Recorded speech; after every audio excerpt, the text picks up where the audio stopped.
Mama, I decided to move back in, and my wife came with me. Those were the exact words that came out of my son's mouth when I opened the door on that Thursday afternoon. He didn't ask if he could. He didn't warn me ahead of time. He just showed up with 2 large suitcases, a backpack slung over his shoulder, and that familiar smile he always used when he needed something from me. Chloe was standing right behind him, wearing dark sunglasses even though the sun was already setting, and she was looking at my house as if she were inspecting every corner, every wall, every detail that she didn't like. I didn't say anything in that moment. I just took a step back and let them walk in. But something deep inside me, something that had been dormant for years, started to stir with an uneasiness I couldn't ignore. I'm 70 years old. 70 years I've given everything I had to this family. 70 years of putting others first, of cooking, cleaning, caring, and saving every single penny so my children could have what I never did. My husband passed 5 years ago.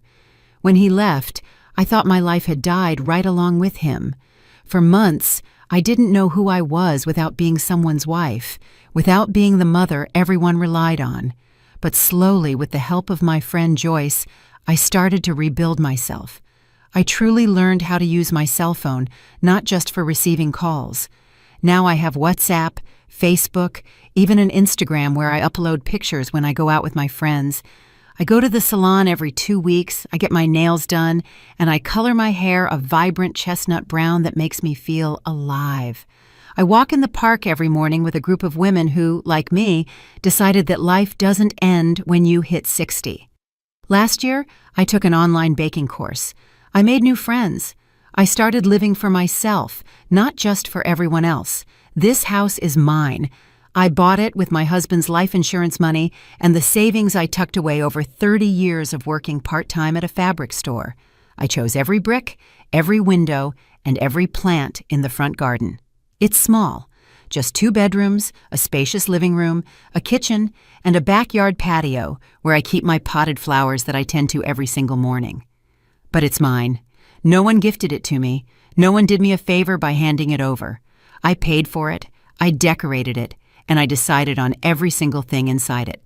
For these 5 years, I had lived here alone and in peace.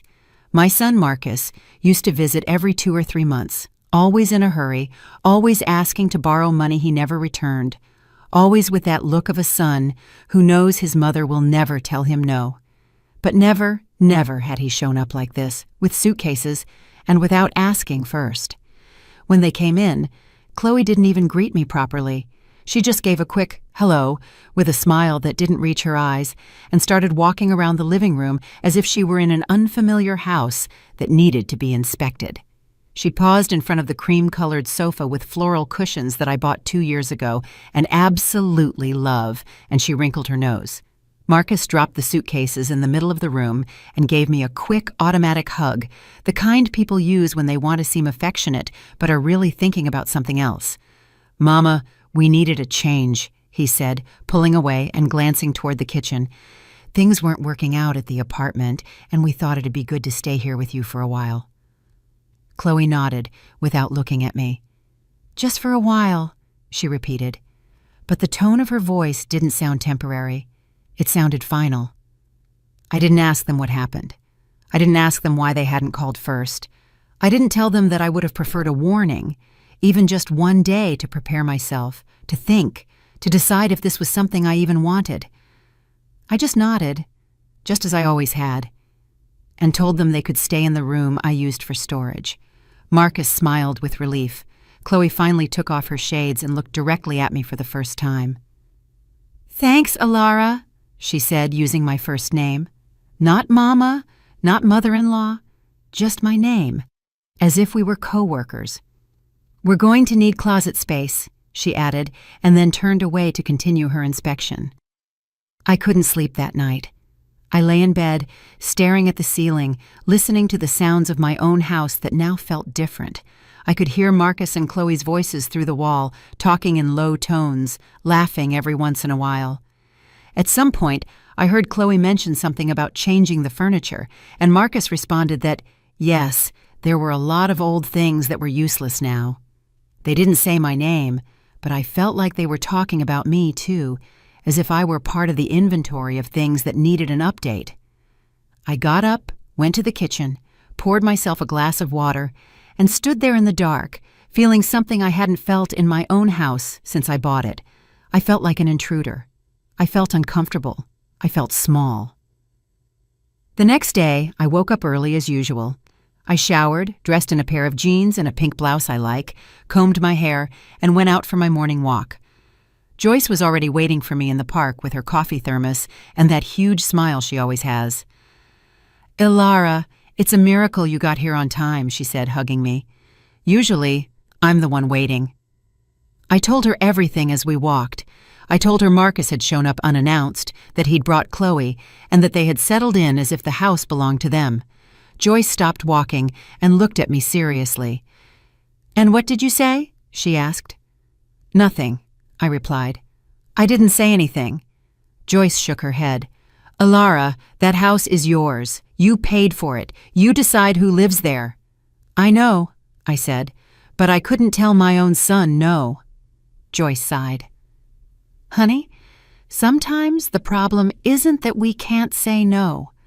The problem is that no one ever taught us we had the right to." I got back home 2 hours later. When I opened the door, the sight that greeted me froze me in my tracks. Chloe had moved my furniture. My cream-colored sofa was pushed against a different wall. My floral cushions were piled in a corner. The coffee table where I always put my teacup and magazines was out on the patio. Marcus was hanging a huge painting on the main wall, a modern piece with gray and black lines that I absolutely hated. Chloe was standing in the middle of the room with her hands on her hips, directing everything like she was an interior designer. "Oh, Ilara, you're here," she said when she saw me. "We're making a few minor changes just to make the space feel a little fresher, more current. Hope you don't mind." I looked at my cushions tossed in the corner. I looked at my displaced sofa. I looked at the horrible painting Marcus was hanging on the wall where I had a family photo I loved. Something inside me wanted to scream. I wanted to tell them that this was my house and no one had the right to move anything without asking me. But I just smiled, that automatic smile I'd perfected over decades, and said, "It's fine. Do whatever you need to do." Chloe smiled, satisfied, and went back to giving orders. The days started to blur, and my house stopped feeling like my house. Every morning, I woke up expecting to find something else changed, something else moved, something else that no longer belonged to me. Chloe had taken over the kitchen. She moved my plates to cabinets that were too high for me, put her own expensive pots and pans where I kept mine, and every time I tried to cook something, she'd appear with that half smile of hers and say, "Ilara, let me handle this. You've done enough cooking for a lifetime. Just take a rest." It sounded considerate, but the tone wasn't. It was as if she were telling me I was useless now, that my time in that kitchen was over. Marcus wasn't helping either. He spent most of the day on the sofa looking at his phone. Sometimes he'd go out and come back late. He never explained where he went. When I asked him if he was job hunting, he'd just say, "Mama, I'm working on it. Don't worry." But I was worried.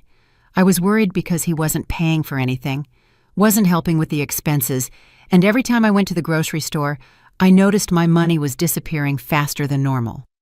One afternoon, while Chloe was in the shower and Marcus was out, I took the opportunity to check the pantry. Almost everything I had bought the week before was gone. In its place were things Chloe had brought, expensive brands I never bought because I couldn't afford them.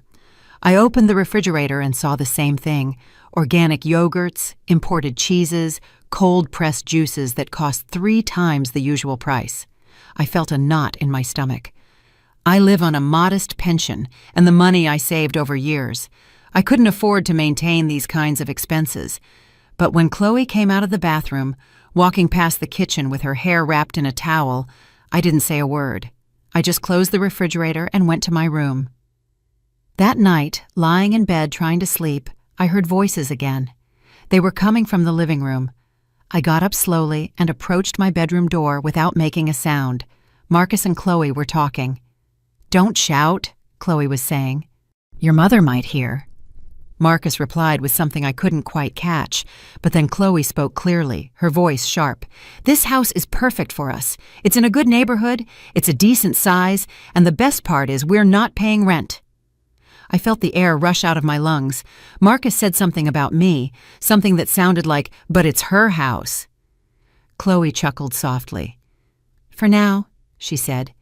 "But think about it, Marcus. Your mother is 70 years old. She won't live forever. And when she passes, this house will be yours anyway. Why wait? We can start doing things our way now. She won't say anything. She never says anything." I stood frozen behind the door. Chloe's words echoed in my head, an unstoppable refrain. She won't live forever. We can do things our way. She won't say anything. She never says anything. Something broke inside me, something that had been holding me together for years. It wasn't just pain. It was clarity. It was the naked truth staring me down, with nowhere left to hide. My son hadn't come to visit me. He hadn't come to take care of me. He had come to squat in my house, to wait for me to die, and to take what I had built without giving me any respect. And I, as always, was letting it happen. I went back to bed, but I couldn't sleep all night. I lay there staring at the ceiling, feeling my body shake with a mixture of rage, sadness, and something else I couldn't quite name. I didn't cry.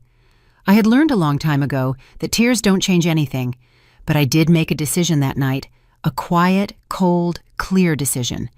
I wasn't going to yell, I wasn't going to make a scene, and I wasn't going to beg them to respect me. I was going to act. I was going to take back my life, my house, and my dignity. And I was going to do it the only way that works with people who don't understand words, with action. The next day, I got up as usual, showered, got ready, and had a cup of plain coffee because there was no more bread. Chloe had finished it all and hadn't bought more. I put on a crisp white blouse and my favorite jeans. I grabbed my purse and left the house without telling anyone where I was going. I walked 3 blocks to the office of attorney Lena Davis, a lawyer I had met the year before at a senior rights course I took at the community center. Lena was a woman in her 50s, direct, intelligent, with the energy of someone who won't be intimidated by anything or anyone. When I entered her office, she looked up from her computer and smiled. "Ilara, what a surprise. Is everything okay?" "No," I replied, sitting across from her. "Nothing is okay, and I need your help." I told her everything, every single detail. Marcus's unannounced arrival, Chloe's invasion, the changes to my house, the conversation I had overheard the night before. Lena listened without interrupting, taking notes occasionally and nodding her head. When I finished, she placed her pen on the desk and looked me directly in the eyes. "Ilara, is the deed to your house in your name?" "Yes," I replied. "Everything is in my name. My husband left everything to me in his will." "Good," Lena said. "That's the first thing we needed to confirm. Now, have you signed any documents lately? Any power of attorney? Any authorization? Anything Marcus or Chloe might have asked you to sign?" I shook my head. "No, nothing." Lena breathed a sigh of relief. "Perfect. Then legally, your house is still completely yours, and no one can take it from you. But we need to act fast before they try anything else." She explained everything calmly. She said the first thing I had to do was secure my important documents, deeds, birth certificates, bank papers. Everything had to be in a safe place where Marcus and Chloe couldn't get to it. She also suggested changing my bank passwords, especially if Marcus knew any of them. Then she told me about something I hadn't considered. "Cameras," Lena said. "You need to document what's happening in your house. If they're making changes without your permission, if they're acting like owners, you need proof. You can buy small, discreet cameras that record everything. If this turns into a legal matter, those recordings are going to be crucial." I nodded, absorbing every word. "And after that?" I asked. "After that," Lena said, "you're going to do something I know will be hard for you, but it's necessary. You're going to confront them, not with screaming or drama. You're going to tell them calmly and firmly that they have to leave. And if they won't go peacefully, we will force them out legally with a court order if necessary. I left Lena's office with a clear plan in my head and a strange feeling in my chest. It wasn't happiness, it wasn't peace, it was determination. For 70 years, I had let others decide for me, let others take what they wanted from me without asking. I had smiled when I wanted to scream. I had accepted when I wanted to refuse. I had kept silent when I had so much to say. But that was over. The woman who walked out of that office was no longer the same woman who had opened the door days ago and let her son walk in without question. I got home with a pharmacy bag in my hand. Inside, there were no medicines. There were 2 small security cameras I had bought at an electronics store near Lena's office. The clerk explained how they worked, how they connected to Wi-Fi, and how I could watch everything on my cell phone in real time. I felt strange buying them, as if I were doing something wrong, as if spying on my own house were a crime. But then I remembered Chloe's words. She won't say anything, she never says anything. And the strangeness turned into conviction. When I entered, the house was silent. Marcus wasn't there. Chloe was in the living room on the phone, laughing at something someone was saying on the other end. She didn't even turn to look at me as I passed. I went straight to my room, locked the door, and took out the cameras. I read the instructions 2 times to be sure. I installed the app on my phone, connected the cameras to the Wi-Fi, and waited for the green signal that indicated everything was working. When I saw my own room on my phone screen, I felt a mix of relief and sadness. Relief because now I would have proof of whatever happened. Sadness because I had reached the point of needing cameras in my own house to protect myself from my own son. I waited for Chloe to leave the living room. I heard her go to the bathroom and close the door. I rushed out of my room with one of the cameras hidden in my hand. I placed it on a high shelf in the living room, behind a decorative vase I had bought at a craft market years ago. From that angle, the camera covered the entire living room and part of the kitchen. No one would notice it unless they knew exactly where to look. I hurried back to my room just as I heard Chloe leaving the bathroom. My heart was pounding so hard I thought she might hear it, but nothing happened. Chloe went back to the living room and continued with her day as if nothing had changed. I saved the second camera for later. I didn't know where to put it yet, but I knew I would need it. I sat on my bed and opened the app on my phone. There was the live feed of my living room. Chloe was sitting on my sofa, now positioned where she wanted it, looking at her phone. Everything looked so normal from the outside, but I knew the truth. I knew what she thought of me, and I knew what she was waiting for. That afternoon, Joyce sent me a text. "How are you holding up, girl? Did you talk to your son yet?" I replied that not yet, but I was working on a plan. She sent me an audio message. "Alara, I've known you for over 20 years. I know you're strong, but I also know that sometimes you use that strength to tolerate things you shouldn't. Don't let them take what's yours. Don't let them make you feel like you're overreacting. You have a right to your own house, to your own peace. If you need me to go with you to talk to them, I'll go. You are not alone." Her words made me feel something I hadn't felt in days. Warmth, support. The certainty that even though Marcus had disappointed me, there were still people in my life who valued me. The following days were a constant performance. I continued to be the same Alara outwardly. Good morning, good afternoon, automatic smiles, silent nods. But inside, everything had changed. I watched Marcus and Chloe's every move. I listened to every conversation. I constantly checked my phone to see the camera recordings, and what I saw confirmed everything I needed to know. One morning, while I was walking with Joyce at the park, I checked the live feed on my phone. Chloe was measuring the living room windows with a tape measure. Marcus was next to her, taking notes on his phone. I heard Chloe say, "These awful curtains have to go. We're going to get modern blinds, the kind you control with a remote." I showed the video to Joyce. She shook her head in disbelief. "Alara, this is beyond disrespectful. This is a full-blown invasion. They're redecorating your house as if it already belongs to them. You have to stop them." "I know," I replied, "and I will, but not yet. I need more evidence. I need them to fully expose themselves. That afternoon, Chloe did something that chilled me to the bone. She came home with a man I didn't know, dressed in a business shirt and carrying a briefcase. She sat him down in my living room, offered him coffee she made in my kitchen, and started showing him photos on her phone. I was in my room, watching everything on the camera, with the volume low, but loud enough to hear. The man was a real estate agent. Chloe was showing him pictures of my house from different angles. "We're thinking of listing it in a few months," Chloe was saying with that sweet voice she used when she wanted to get something. "We want to know how much we could get for it.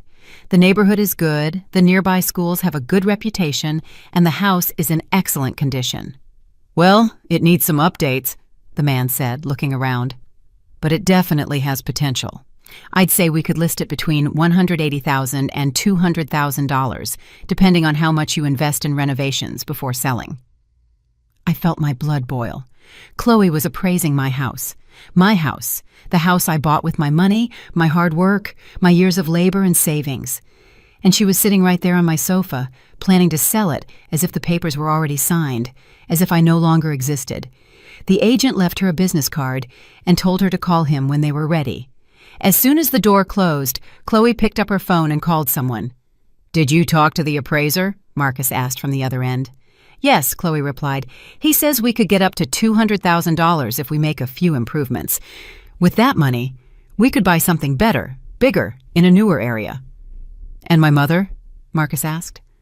Chloe sighed, as if the question were an annoyance. "Marcus, we've talked about this.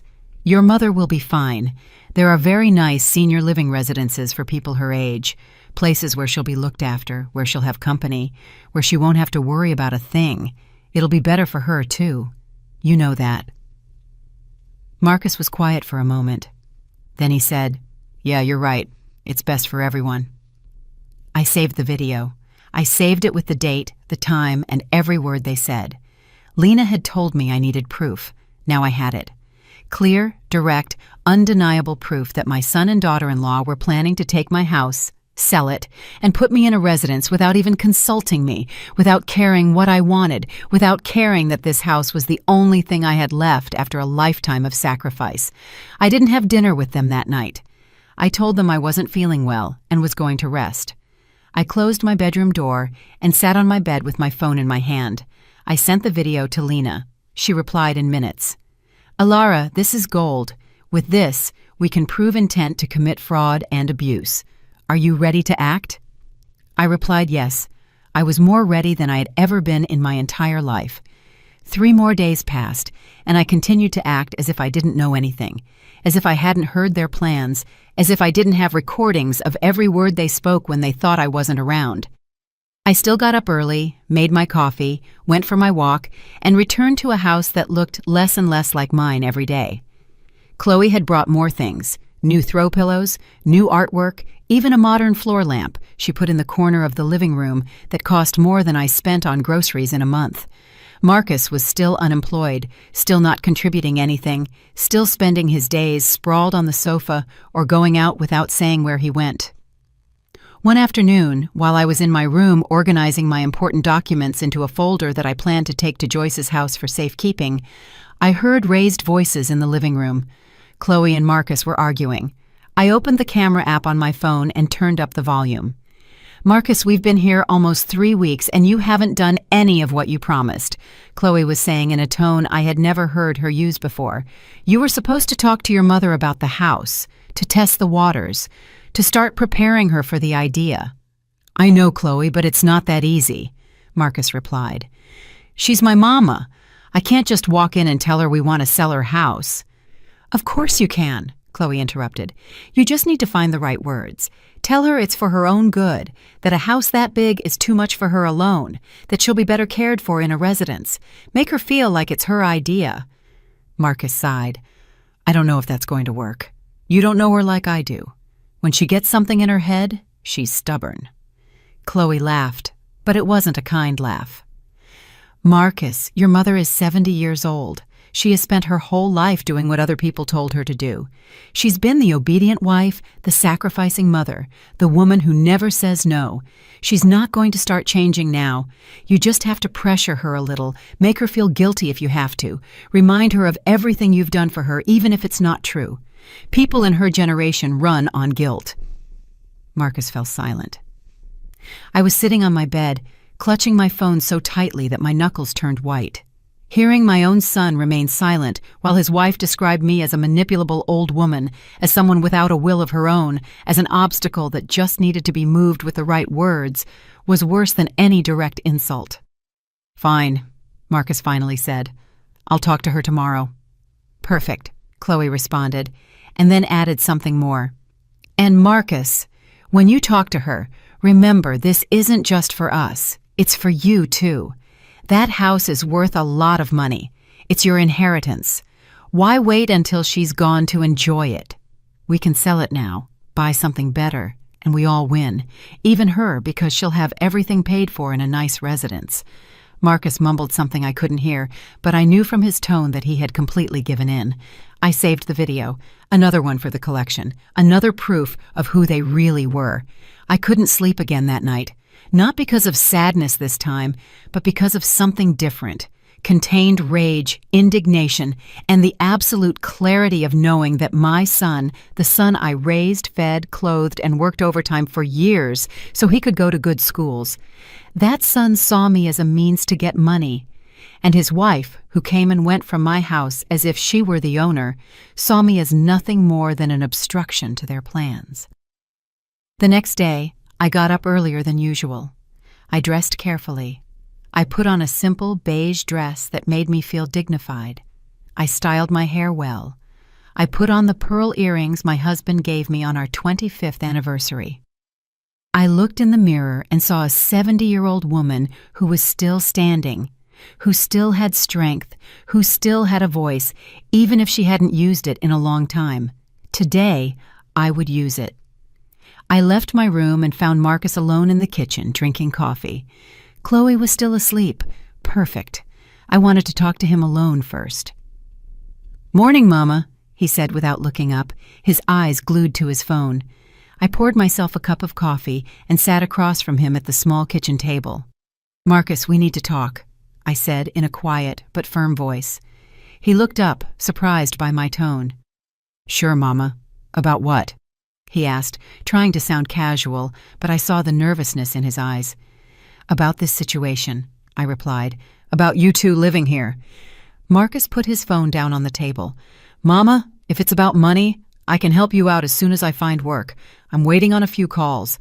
Some opportunities look good." "It's not about the money, Marcus," I interrupted. "It's about everything else. It's about how you showed up without warning. It's about how you've changed my house without asking me. It's about how Chloe treats this place like it's hers." Marcus frowned. "Mama, we were just trying to help, to make the space look more modern, more comfortable for everyone." "I didn't ask for help," I said, my voice still calm, but every word came out with weight. "This is my house, Marcus. I bought it. I paid for it. I decide how it looks, what's in it, and who lives in it." Marcus went pale. "Mama, you're my mother. How can I not be able to stay in your house when I need to?" "You can stay when you ask me with respect, when you consult me first, and when you understand that this isn't a hotel where you can just show up and settle in." Marcus stood up from the chair. He was getting agitated. "I can't believe you're saying this. What happened to you? You've never been like this." "Exactly," I replied, looking him straight in the eye. "I've never been like this, and that was my mistake. My mistake was letting everyone do whatever they wanted with me, with my time, with my things, with my life. But that's over, Marcus." Chloe appeared in the kitchen doorway at that moment, still in her pajamas, hair a mess. "What's going on in here?" she asked, annoyed. Marcus looked at her, pleading for help. "My mother is saying she doesn't want us here." Chloe looked at me with an expression that tried to be surprise but was really annoyance. "Alara, are you serious? After everything Marcus has done for you, this is how you repay him?" I stared at her without blinking. "What exactly has Marcus done for me, Chloe? visiting me every 3 months, asking to borrow money he never returns, showing up at my house without warning, and treating it as if it were his? Enlighten me, please. Chloe opened her mouth to answer, but I stopped her. No, wait. Let me tell you what I do know. I know you brought a property appraiser to my house. I know you're planning to sell it. I know you're already thinking of putting me in a residence without asking me. I know everything, Chloe. Everything. The silence that followed was absolute. Marcus froze. Chloe stared at me with wide eyes, trying to process how I could possibly know that. Chloe was the first to recover from the shock. Her face changed from surprise to something harder, more calculating. I don't know what you're talking about, Alara. I think you're confused. At your age, it's normal for things to sometimes get mixed up in your head. I felt a surge of fury at her attempt to make me seem senile, as if my age were a disease that prevented me from thinking clearly. I'm not confused, Chloe. I have proof, recordings, of everything. Of every conversation you've had in this house, thinking I wasn't listening. Of the appraiser you brought. Of your plans to sell my house. Everything. Marcus took a step back, as if my words were a physical blow. Mama, you recorded us? How could you do that? His tone was one of indignation, as if I were the one who had done something wrong. How could I? That's easy to answer, Marcus, I said, getting up from the chair, feeling my voice finally come out with all the strength I had been holding back for weeks. I could because this is my house, because I have the right to know what's happening in my own home, because you came here without permission. You've been acting like owners. You've been planning to take the only thing I have, and you thought I was too old, too stupid, and too submissive to notice. Chloe crossed her arms over her chest. This is ridiculous. You can't kick us out. Marcus is your son. What kind of mother throws her own child out onto the street? The kind of mother who is tired of being treated like she doesn't matter, I replied. The kind of mother who understands that love doesn't mean allowing disrespect. The kind of mother who finally decided that her life is worth something too. Marcus ran his hands through his hair, visibly agitated. Mama, if you knew all this, why didn't you say anything sooner? Why did you wait so long? Because I needed to be sure, I replied. I needed to have proof. I needed to know exactly who you were before I acted. And now I know. Chloe let out a bitter laugh. Fine, Alara. You caught us. Now what? Are you going to call the police? Are you going to kick us out like we're criminals? We're your family. No, I interrupted, looking directly at her. You are not my family. You are someone who married my son, and the only thing you've done since you came into my house is disrespect me and plan how to rob me. And Marcus, I turned to him. You stopped being the son I knew the day you decided that my house was worth more than my dignity. Marcus's eyes were red, whether from rage or shame I couldn't tell. Mama, everything got out of hand. At first, we just wanted a place to stay while we looked for something better. But Chloe started talking about opportunities, investments, and how this house was worth a lot and was being wasted. I never wanted to hurt you. So Chloe was the one who convinced you? I said, feeling a mixture of disappointment and clarity. Marcus didn't respond, but his silence said it all. Chloe didn't defend herself either. She just looked at me with that cold expression that I now recognized as her true face. You have 1 week to leave, I said in a firm voice. 1 week to pack your things and leave my house exactly as it was before you arrived. If you don't, I will proceed legally. I have an attorney, I have the proof, and I have every right in the world to reclaim my space. Chloe took a step toward me. You can't do this to us. We have nowhere to go. You should have thought about that before you planned to sell my own house, I replied without backing down. Where you go is not my problem. Getting out of here is. Marcus tried to approach me, but I held up my hand, stopping him. No, Marcus, don't try to hug me. Don't try to pretend this can be fixed with a gesture. You crossed a line that can't be uncrossed. And the worst part isn't what you planned to do. The worst part is that you thought I was so insignificant, so invisible, so finished that you wouldn't even have to consult me. You were going to move me like an old piece of furniture that was in the way. You were going to put me in a residence while you enjoyed the money I worked my whole life to get." His eyes filled with tears. "Mama, forgive me." The words "forgive me" sounded hollow, empty. Too late. I turned around and walked toward my room. Behind me, I heard Chloe whisper, "This is your fault, Marcus. I told you to act faster." I closed the door, sat on my bed, and for the first time in weeks, I felt something akin to relief. I had said it. I had confronted them. I was no longer pretending. I was no longer enduring in silence.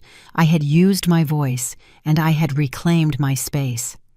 I grabbed my phone and sent a message to Lena. I talked to them. I told them they have 1 week to leave. She replied immediately, "Perfect, Elara. How do you feel?" I read her question and thought about the answer. "I feel strong," I wrote. "For the first time in a long time, I feel strong." The next few days were tense. Marcus and Chloe barely spoke to me. They ate in their room, they went out without saying where they were going, and came back late. I listened to their conversations on the cameras. Chloe insisted that I was bluffing, that I would never actually be able to kick them out. Marcus wasn't so sure. He knew his mother well enough to know that when I made a decision, I stuck to it, even though he had never seen me make a decision like this before. On the 4th day, Joyce came to visit. I had told her everything over the phone, but she wanted to see me in person. When she opened the door and saw me, she hugged me tightly. "Elara, I am so proud of you. You have no idea." We sat in the living room, now cluttered with things Chloe had brought that I knew would soon be gone. "How are you really feeling?" Joyce asked. "Scared," I admitted. "Sad, but also more alive than I felt in years. It's like I was asleep and finally woke up." Joyce nodded. "It's the most painful awakening, honey, but it's also the most necessary." She took my hand. "Remember, you're not alone. If they don't leave in a week, I'll go with you when the officers come. I'll be by your side every step of the way." I thanked her, my eyes welling up with tears, that this time were not of pain, but of gratitude. I had lost my son in the process of finding myself, but I had gained the certainty that there were still people in my life who valued me. That night, lying in bed staring at the ceiling, I heard Marcus and Chloe arguing again. This time the fight was louder, more desperate. Chloe was blaming Marcus for not acting faster. Marcus was blaming Chloe for pressuring him to do something he should never have considered. I heard plates breaking, doors slamming, and loud voices that cut through the walls. In the middle of all that chaos, I was in my bed, silent, firm in my decision. I no longer cared about their drama. I no longer cared about their excuses. I only cared about getting my peace back. The 6th day arrived with a strange calm. Marcus and Chloe had been packing some things, but not everything. There were boxes in the living room, but many of their personal items were still scattered around the house, as if they still hoped I would change my mind. I hadn't changed at all. Every morning, I woke up with the same determination. Every night, I went to bed knowing I was doing the right thing, even though it hurt. That afternoon, the doorbell rang. I opened the door and found a woman I didn't know. She looked to be about 50 years old, dressed in formal business attire and carrying a briefcase. "Good afternoon. Is this Mrs. Elara Vance?" she asked with a professional smile. "Yes, that's me," I replied cautiously. "I'm Mediator Valerie Flores," she said, showing me a business card. "I'm here on behalf of your son, Marcus. He hired me to speak with you about a possible family mediation." I felt my stomach turn. My son had hired a lawyer without telling me. I let her in because I wanted to know exactly what Marcus was planning. We sat in the living room. Chloe and Marcus came out of their room when they heard voices. Mediator Flores opened her briefcase and took out some documents. "Mrs. Vance, I understand there's a complicated situation in this house. Your son explained that you want him and his wife to leave, but they believe there are legal aspects that need to be considered." "Legal aspects," I repeated, feeling the rage start to rise in my throat. This is my house. It's in my name. There are no legal aspects to consider. The mediator nodded, with that condescending smile some professionals have when they think they are dealing with someone who doesn't understand. I understand your position, ma'am. However, your son argues that he has been living here, that he has made improvements to the property, and that, according to certain tenant laws, he has certain rights that cannot be ignored. I stared at her, unable to believe what I was hearing. Marcus is not my tenant. He is my son, who showed up unannounced, and without my explicit permission to stay indefinitely. The mediator pulled out more papers. Your son has also mentioned that you have been acting erratically lately, that there are concerns about your capacity to make important decisions. He suggests that perhaps it would be appropriate to consider a power of attorney that would allow him to assist you with financial and property matters. At that moment, I knew exactly what was happening. Marcus and Chloe had taken it a step further. They didn't just want my house. Now they wanted to declare me incompetent so they could legally control everything. I got up from the sofa. Mediator Flores, I appreciate you coming, but this conversation is over. I am not signing any power of attorney. I am not considering any mediation, and I suggest you thoroughly investigate who hired you before you continue to represent him, because my son is trying to take my property through lies. The mediator frowned. Mrs. Vance, I understand you're upset, but you need to understand that these are serious matters that require appropriate legal attention. I have my own attorney, I replied, and she has proof of everything Marcus and his wife have been planning, so I recommend you leave my house right now. Marcus stood up. Mama, we're just trying to protect you from yourself. You're not thinking clearly. You're making impulsive decisions that are going to leave you alone. I looked at my son, and for the first time, I saw with absolute clarity who he really was. He was not the boy I raised, not the young man who graduated from college. He was a middle-aged man who had decided that the easiest way to get what he wanted was to manipulate his own mother.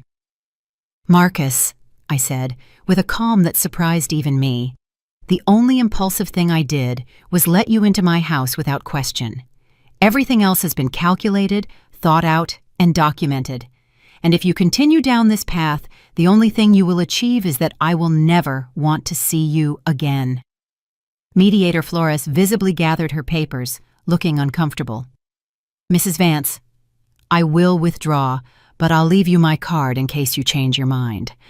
I will not change my mind, I replied, walking her to the door. And I suggest you tell my son that tomorrow is the deadline I gave them. If they are not out of my house by 6 p.m, I will proceed with the authorities. The lawyer left without another word. I closed the door and turned to Marcus and Chloe. You're desperate, I said. So desperate that you're already trying to declare me incompetent. But it's not going to work. I am not a senile old woman you can manipulate. I am a 70-year-old woman with all my faculties intact, with proof of your intentions, and with the absolute legal right to kick you off my property. Chloe took a step forward, her eyes full of fury. You know what, Ilara? I'm tired of this. Tired of your drama, your accusations, your victim attitude. We came here because we had nowhere else to go. Because Marcus lost his job and we ran out of money to pay the rent. We came to ask for help, and you're treating us like criminals. Finally, the truth, I said. Finally, you admit you came because you needed something from me, not because you wanted to be with me. And instead of asking for help honestly, you decided to invade my space, change my house, plan to sell my property, and when I found out, you tried to declare me incompetent. That, Chloe, is not asking for help. That is abuse. Marcus put his hands to his face. This got out of control. Everything got out of control. I just wanted a place to stay for a while. Chloe was the one who started talking about selling the house, about how it was a wasted investment, about how you didn't need it. Chloe looked at him in disbelief. Don't you dare put all the blame on me, Marcus. You agreed to everything. You also said your mother wouldn't live forever and that the house would eventually be yours. Don't pretend now that I forced you into anything. I watched them fight each other, trading blame, destroying what little was left of any respect or bond they might have had. And in the middle of their chaos, I stood firm, feeling a clarity I hadn't felt in decades. "Enough," I said, raising my voice. "I don't care whose idea it was. I don't care who convinced whom. What I care about is that tomorrow at 6 in the evening, both of you are out of my house with all your things. If you don't, at 6:01, I will call the authorities. I have everything I need to prove you are here against my will, that you have attempted to appropriate my property, and that you have tried to declare me incompetent to control my assets. Don't you dare test me." I went up to my room and locked the door. My hands were shaking, not from fear, but from pure adrenaline. I grabbed my phone and called Lena. "I need you to be available tomorrow at 6 in the evening," I told her when she answered. "If they don't leave peacefully, we'll have to force them out." Lena responded firmly. "I'll be there, Alara. I already have everything ready, the eviction notice, the evidence organized, and an officer who can accompany us if necessary. Just stay strong." I thanked her and hung up.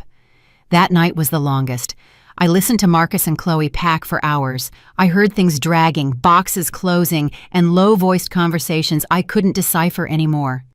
At some point in the early morning, everything fell silent. I peeked out my bedroom window and saw that Marcus's car was packed full of stuff.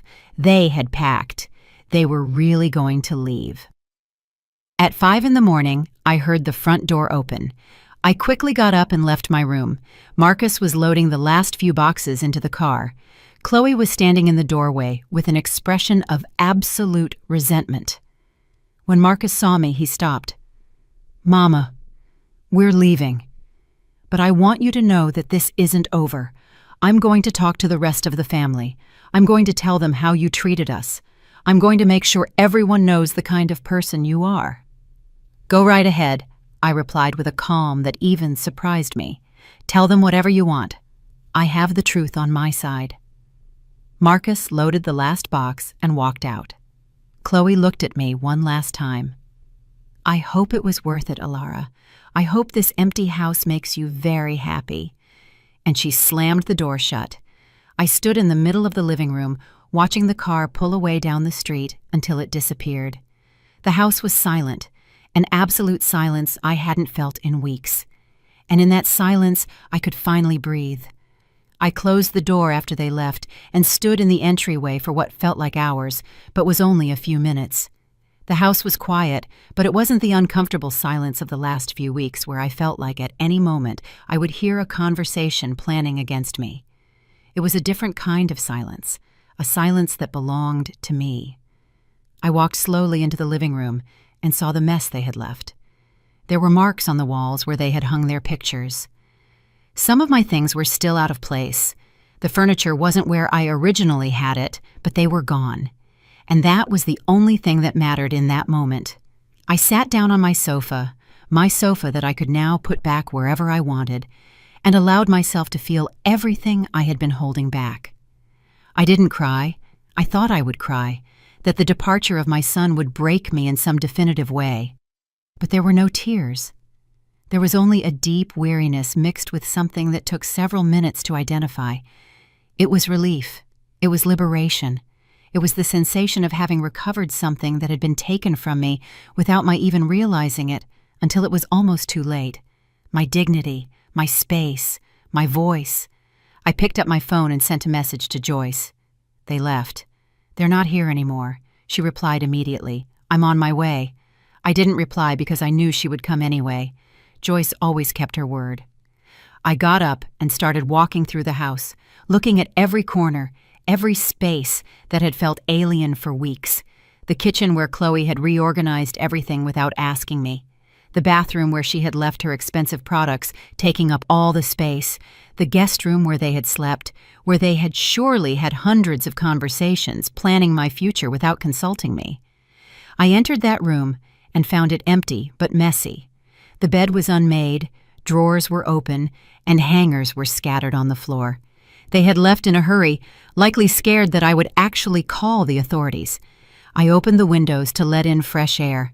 I started picking up the hangers, closing the drawers, and stripping the sheets from the bed to wash them. Every movement was an act of reclamation, of cleansing it of their presence, of making it mine again. When I finished with the room, I went to the living room and started moving the furniture back to its original spot. It wasn't easy. I am 70 years old, and moving a sofa is no simple task at my age, but I did it anyway, pushing little by little, stopping to breathe, and pushing again. When the sofa was finally where I wanted it, I sat down, gasping for breath, but smiling. "This is mine," I said out loud to the empty house. "This house is mine." The doorbell rang, and I went to open it. It was Joyce, with a bag of sweet rolls and a large thermos of coffee. "Oh, honey," she said, hugging me as soon as she saw me. "You did it. You really did it." We sat in the living room, and I told her she was up all night worrying about me, waiting for my message, ready to come at any moment if I needed her. I told her everything. How Marcus had brought a mediator to try to declare me incompetent, how Chloe had finally admitted the truth about why they came, how they had left in the early morning filled with resentment, but they had finally left. Joyce listened to everything, sipping her coffee, nodding, and sometimes shaking her head in disbelief. When I finished telling her, she took my hand. "Elara, do you know that what you did was incredibly brave? You didn't just stand up to them. You won. You took back your space, and most importantly, you took back your power. Many women our age never manage to do that. They stay trapped in the role of the sacrificing mother until the end, letting their children walk all over them because they believe that's what a good mother does. But you broke that pattern. You chose yourself." Her words hit me hard because she was right. Throughout my life, I had believed that being a good mother meant giving myself completely, meant having no boundaries, meant accepting anything my children needed regardless of the cost to me. But Marcus had taught me a painful lesson. He had taught me that love without respect is not love, that sacrifice without reciprocity is not a virtue, and that saying yes to everything eventually turns you invisible, even to the people who are supposed to value you most. The next few days were an adjustment. I put all my things back in place. I kept my floral cushions that I loved so much. I rehung the family photo Marcus had taken down to put up his awful painting. I reorganized the kitchen exactly as I had it before.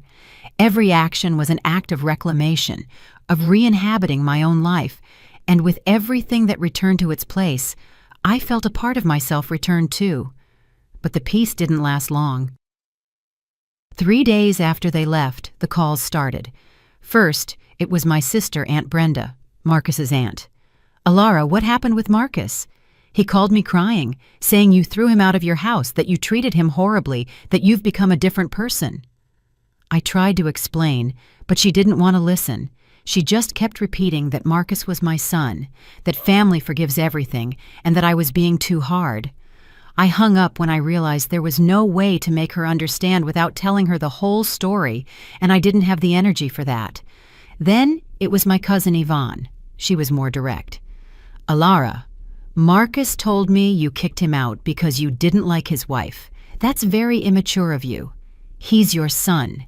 You should accept his wife, even if you don't like her."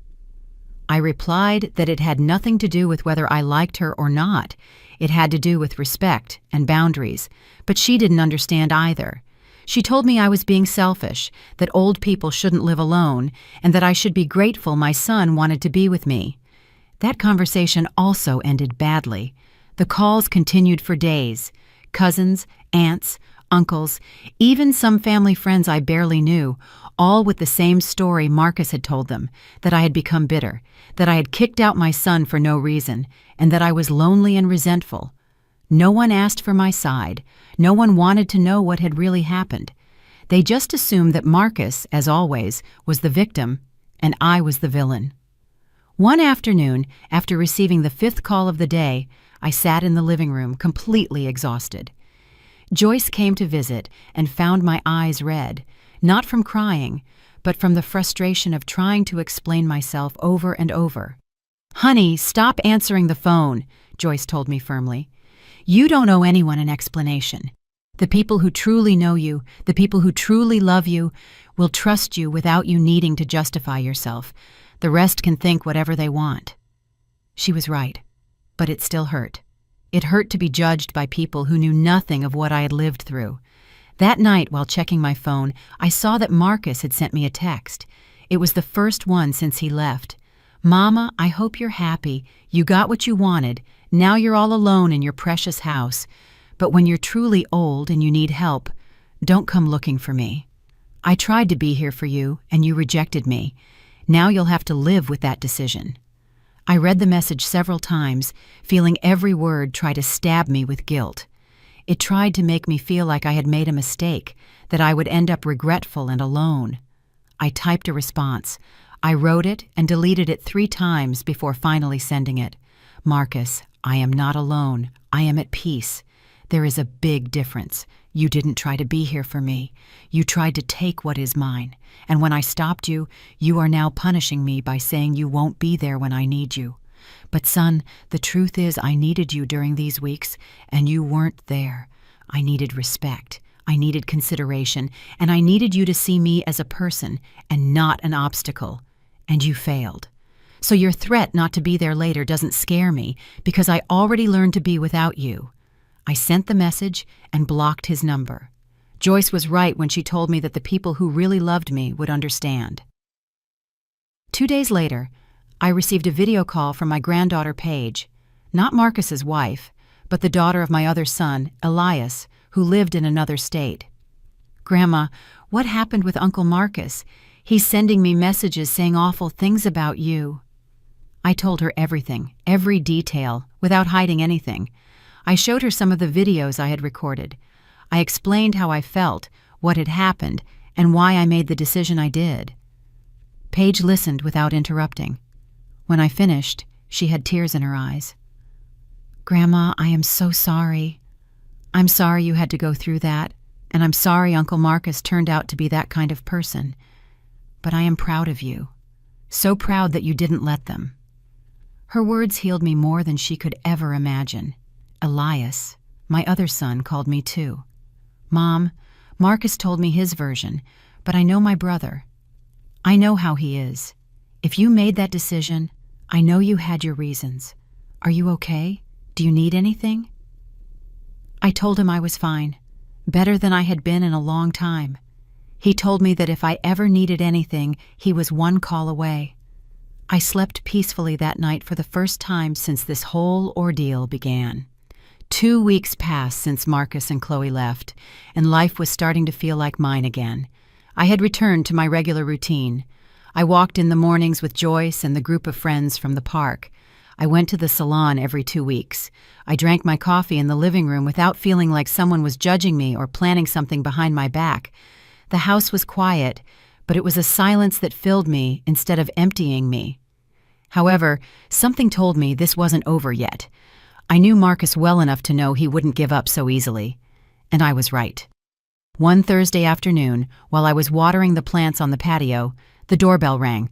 I opened the door and found 3 people: Marcus, Chloe, and my older sister, Aunt Brenda. Not the lawyer they had brought before, but my sister, the person in the family everyone went to when there were problems because she had always been the mediator, the peacemaker. "Elara," my sister said softly, "we need to talk, all 3 of us, as a family." "I have nothing to talk about with them," I replied, without moving from the doorway. "Elara, please," my sister insisted. "Marcus called me devastated. He told me he made mistakes, that he regrets it, and that he wants to fix things with you. Give him a chance to explain." I was tempted to close the door, but a part of me wanted to hear what they were going to say, what new strategy they had prepared to try to convince me. I let them in. We sat in the living room, Marcus and Chloe on the sofa, my sister in one of the single armchairs, and me in the other. There was a long, uncomfortable silence. Finally, Marcus spoke. "Mama, I came to ask for your forgiveness. I messed up. I let Chloe get to me, let the financial situation get to me, and let desperation take over, but I never wanted to hurt you. You're my mama, and I love you." Chloe nodded beside him. Alara, I apologize too. I came into your house with the wrong mindset. I was stressed about our situation and didn't think about how all of this was affecting you. I listened to their words and felt nothing. No rage, no sadness, not even satisfaction, just emptiness, because their apologies sounded exactly like all the other times Marcus had asked for my forgiveness throughout his life. Empty, automatic, said because it was what was expected, not because they truly meant what they were saying. My sister intervened. Alara, look, I know what happened was hard. Marcus told me everything. He told me about the appraiser, about the plans they had, and yes, it was wrong, very wrong. But he's your son, and children make mistakes. Don't you think he deserves a second chance? A second chance, I repeated, looking directly at her. Brenda, Marcus has had second, third, and fourth chances his whole life. Every time he asked to borrow money and never paid me back. Every time he promised he would change and never did. Every time he only showed up at my house when he needed something. This isn't the first time he's failed me. This is just the time I finally got tired of allowing it. My sister sighed. Alara, but kicking him out just like that? Essentially leaving him and his wife on the street. Don't you think you were too harsh? I didn't leave them on the street, I replied in a firm voice. I gave them 1 week to leave, a full week for them to find a place, to get organized, and it wasn't just like that. It was after discovering they planned to sell my house, put me in a residence without consulting me, and when that didn't work, try to declare me incompetent to control my assets. So no, Brenda, I don't think I was too harsh. I think I was exactly as harsh as I needed to be to protect myself. Marcus leaned forward, his hands clasped. Mama, I understand your anger. I do, but we are desperate. I lost my job 6 months ago. We haven't been able to pay the rent. We're living in a horrible rented room with no space, barely scraping by on what Chloe makes cleaning houses. I came to you because you're my mother, because I thought you could help us. And yes, maybe I handled everything wrong, but it was because I was scared, because I didn't know what else to do. His words were designed to generate pity, to make me feel guilty for having stability while they suffered. But I had fallen into that trap too many times. Marcus, I said calmly, if you had come to my door 2 months ago and told me all that honestly, I would have helped you. I would have let you stay for a while. I would have supported you while you looked for work.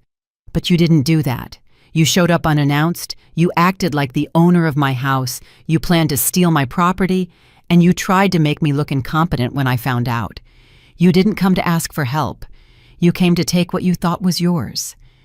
And those are two completely different things. Chloe finally spoke, her voice breaking. Alara, I know you don't like me. I know it. But I'm pregnant. We just found out a week ago, and that's why we're so desperate. We're going to have a baby, and we don't have a decent place to live. I felt like I had been punched in the stomach. A baby. I was going to be a grandmother again, and my first instinct, the instinct that had been trained for 70 years, was to give in, to say it was okay, that they could stay, that I would help them. But something stopped me, something stronger than instinct. Memory. The memory of how I felt during those weeks. The memory of the conversations I overheard planning my future without me. The memory of the absolute clarity of knowing that if I gave in now, I would never get my life back. I regret your situation, I finally said, and my words sounded colder than I would have liked, but also more honest. I regret that you are going through this. I regret that you're going to have a baby in difficult circumstances, but that doesn't change what you did. That doesn't erase the conversations I heard, the plans you made, or the absolute disrespect with which you treated me. My sister shook her head. Alara, are you going to let your grandchild be born into a horrible rented room when you have a house with plenty of space? What kind of grandmother does that? The kind of grandmother who learned that helping does not mean enabling abuse, I replied, looking directly at her. The kind of grandmother who understands that if I let you come back now, it will only be worse, because now you'll use the baby as a tool to stay. You'll say you can't leave because the baby is too small, You'll say you need my help with the baby, and little by little, I'll become invisible in my own house again. But this time, I won't be able to do anything because a child is involved. I won't fall for that." Marcus stood up. "I can't believe how selfish you are. I always thought you were a good mother, but it turns out you were only good when it suited you, when you didn't have to really sacrifice anything." His attack didn't surprise me. It was the last resort. When pity didn't work, guilt came next. And when guilt didn't work, the direct attack came. I stood up too. "I was a good mother for 50 years, Marcus. I raised you, I fed you, I worked to give you an education, and I supported you in every decision you made. And when I finally needed you to treat me with a minimum of respect, you failed. So don't talk to me about sacrifice. I have already given enough." Chloe stood up too, tears streaming down her face. "Fine, Ilara, we get it. You don't want to help us. You don't want to be a part of your grandchild's life. We're going to remember this. When that child grows up and asks about his grandmother, we'll tell him the truth. We'll tell him you rejected us when we needed you most." Her words were designed to hurt me, to plant guilt that would grow over the years. But I had already made my decision. "Tell him whatever you want," I replied. "But also tell him that his grandmother had dignity, that she refused to be manipulated, and that she chose herself when everyone was asking her to sacrifice one more time." My sister stood up, shaking her head. "I don't recognize you, Ilara. This isn't you. This is what happens when women get old and bitter. They forget what family is." I looked at my sister, the woman who had been by my side through so many moments in my life, and I realized she would never understand, because she was still the woman I used to be. The woman who believed her value lay in how much she could give, how much she could endure, how much she could sacrifice, and maybe that worked for her, but it no longer worked for me. The three of them left without saying anything else. I closed the door behind them and stood in the silence of my house. I didn't cry. I didn't regret it. I just breathed. I took a deep breath, feeling the weight of the decision I had just made, knowing I had likely lost my son forever, knowing my family would judge me for this for years, but also knowing I had chosen correctly. I had chosen me. The months that followed were a period of adjustment, learning and discovering who I was without the constant burden of having to please everyone.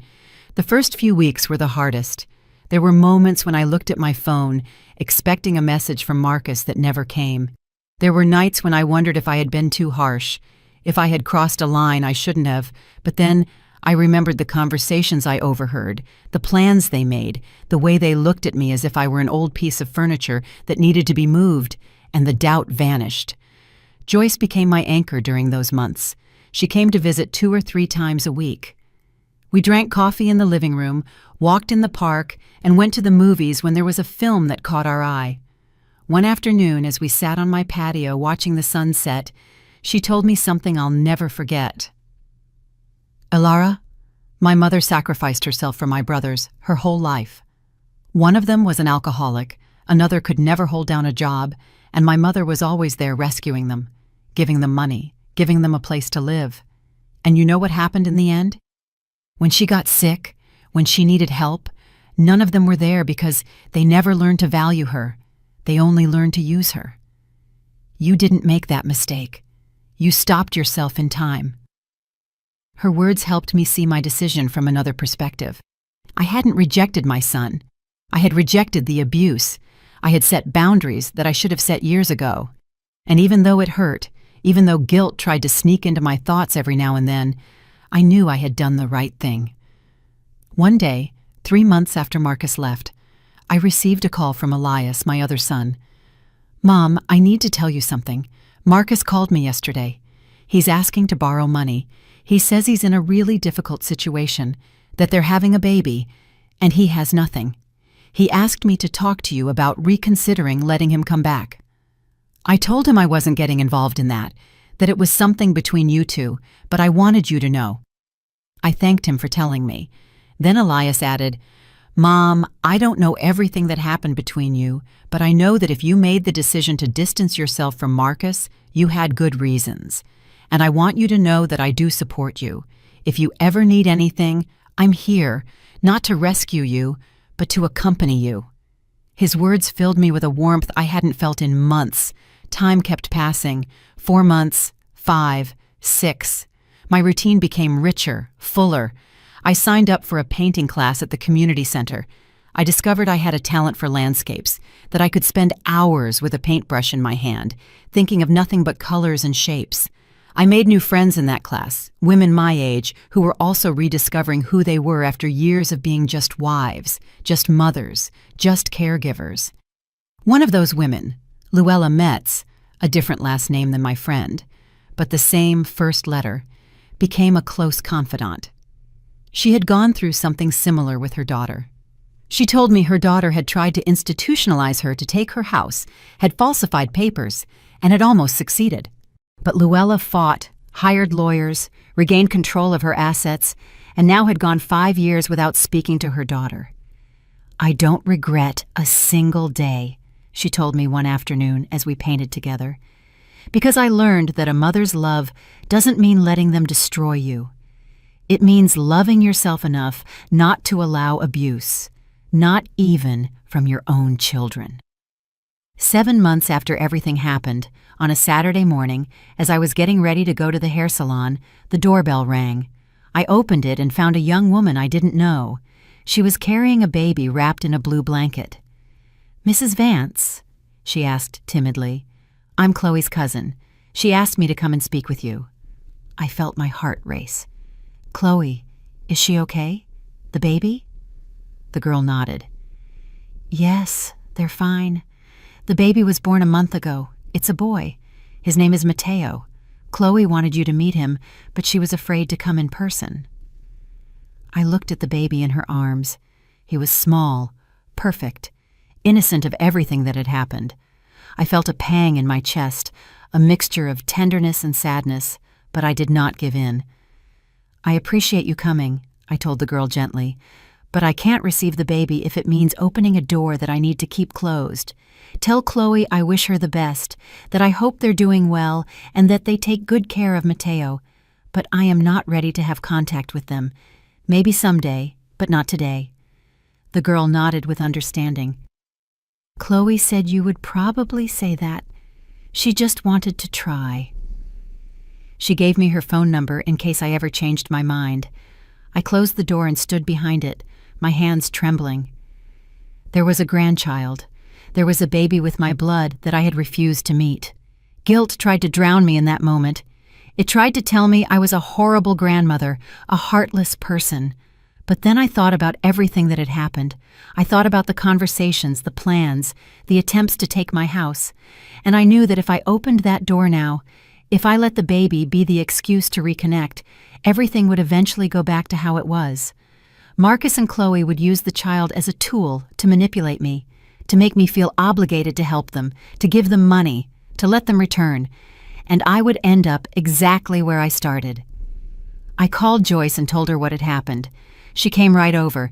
She found me sitting in the living room staring into space. "Honey," she said, sitting beside me, "I know this hurts. I know that refusing to meet your grandson goes against everything you were taught a grandmother should be, but you didn't reject the baby. You rejected the abuse. And those are two different things. If Marcus and Chloe truly wanted you to meet your grandson, they would come themselves. They would come with respect, with real apologies, with genuine intentions to repair the relationship. But sending someone else with the baby is another form of manipulation. It puts the blame on you without them having to do the work of changing." She was right, as always, and her words gave me the strength to move forward. The months continued to pass, a full year since Marcus and Chloe left. My life had completely transformed. I was no longer the woman who opened the door to anyone without question. I was no longer the woman who said yes to everything for fear of being seen as a bad mother, a bad grandmother, a bad person. I had learned that saying no was an act of self-love, that setting boundaries was not selfishness, and that my life, my peace, and my dignity mattered too. One Sunday afternoon, while I was painting a mountain landscape on my patio, the phone rang. It was a number I didn't recognize. I answered cautiously, "Mama." It was Marcus. His voice sounded different, softer, more tired. I didn't say anything. I just waited. "Mama, I know I don't have the right to call you. I know I messed everything up. I just wanted to tell you that you were right. About everything. Chloe and I separated 2 months ago. She left with the baby to live with her mother. I'm living alone, working at a gas station, trying to remake my life. And every day I think about what I did to you, how I treated you, and I'm ashamed." I still didn't say anything. I just listened. "I'm not calling to ask you to forgive me," he continued. "I'm not calling to ask you for anything. I just wanted you to know that I'm sorry, that I understand why you did what you did, and even though it hurt at the time, I realize now that I needed that reality check. I needed to face the consequences of my actions. Thank you, Mama. Thank you for not letting me walk all over you." And he hung up. I sat there with the phone in my hand for a long time. I didn't feel triumph. I didn't feel the satisfaction that Marcus finally understood. I only felt a profound calm, a certainty that I had done the right thing, even when it was the hardest thing, even when everyone judged me, even when it hurt so much that I thought I wouldn't survive it. I looked around, my house, my space, my life, all organized exactly as I wanted. The plants I had sown growing strong, the pictures I had painted hanging on the walls, the photos of my friends in the digital frame Joyce had given me, my phone full of messages from my walking group, my painting class, and Elias and Paige asking how I was doing. I was not alone. I was at peace, and that peace had cost the highest price I could imagine. It had cost me my son, at least temporarily. It had cost me the approval of my family. It had cost me the image of the perfect grandmother I had always wanted to project. But it had given me something much more valuable. It had given me myself back. I got up from the chair, took a deep breath of the fresh evening air, and went back to my painting. The landscape was almost finished, green mountains under a clear sky. And in the bottom corner, with small, careful brushstrokes, I wrote something I had never written on any of my works before. My name? Elara Vance, 71 years old, finally free. Finally, after many years, I was the one deciding who to care for, and that person was me. Gefällt dir meine Geschichte und aus welcher Stadt hörst du sie? Lass uns in den Kommentaren treffen. Wenn dir die Geschichte gefallen hat, kannst du mich unterstützen, indem du mir ein Super Thanks schickst, damit ich mehr solche Geschichten machen kann. Vielen Dank für deine tolle Unterstützung. Ich freue mich auf deinen Kommentar zur Geschichte. Auf dem Bildschirm siehst du 2 neue Lebensgeschichten, die ich dir wirklich empfehlen kann. Es gibt noch viel mehr auf meinem Kanal, vergiss nicht zu abonnieren. Bis zur nächsten Lebensgeschichte.